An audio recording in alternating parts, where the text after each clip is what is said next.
വാടാമഞ്ഞൾ ചുക്ക് കെടുക്ക, സോഡാ നീറ്റിൽ അരച്ചു കുടിച്ചാൽ വടിയും കുത്തി നടക്കുന്ന വാപ്പൻ വടി കൂടാതെ എണീറ്റ് നടന്നിടുന്ന്.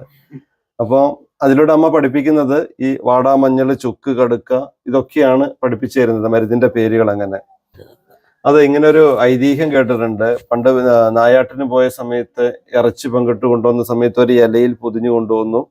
അങ്ങനെ ഇവിടെ എത്തിയപ്പോഴേക്കും എല്ലും ഇറച്ചിയൊക്കെ ഒന്നിച്ചായി. ആ ഇലയാണ് അരച്ചുപയോഗിക്കുന്നതെന്നൊക്കെ എരുമാടുകാർ അങ്ങനെയാ ചെയ്യുന്നത് അല്ലേ?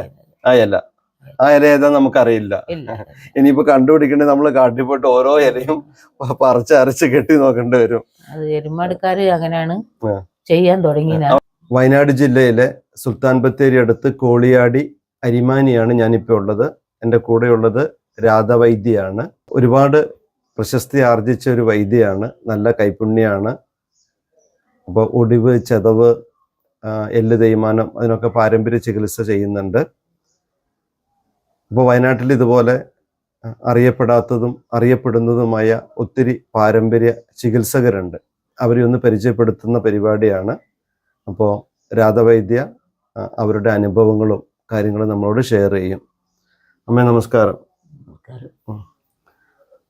പാരമ്പര്യമായിട്ട് അച്ഛൻ അമ്മ ആരാ ഇത് പറഞ്ഞു തന്ന ഈ ചികിത്സാ വിധികളൊക്കെ? അമ്മായിപ്പം പറഞ്ഞു തന്നെയാണ് മരുമോൾക്ക്, മകൾക്ക്. നമുക്ക് പച്ചമരുന്നുകൾ കിട്ടാനൊരു ബുദ്ധിമുട്ട് പറയുന്നുണ്ട്, അതിപ്പോഴും ഉണ്ടോ?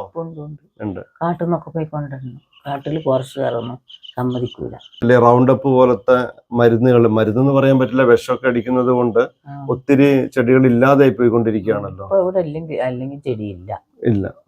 എല്ല് പൊട്ടിയാലൊക്കെ 8 ദിവസത്തിന് ഒരു കെട്ട് കിട്ടും.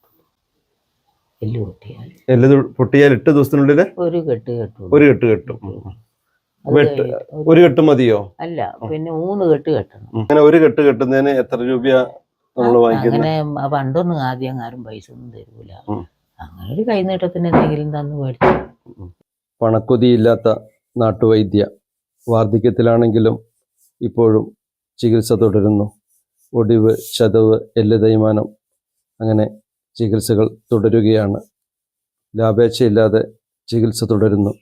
ഈശ്വരൻ്റെ അനുഗ്രഹത്താൽ, ഈശ്വരൻ ഏൽപ്പിച്ച ഒരു കടമയെന്ന നിലയിൽ ലാഭേച്ഛയില്ലാതെ, പണക്കൊതിയില്ലാതെ വേദനിക്കുന്നവരെ ആശ്വസിപ്പിച്ചും ചികിത്സിച്ചും നമ്മുടെ രാധവൈദ്യ ഈ വാർദ്ധക്യത്തിലും മുന്നേറുകയാണ്.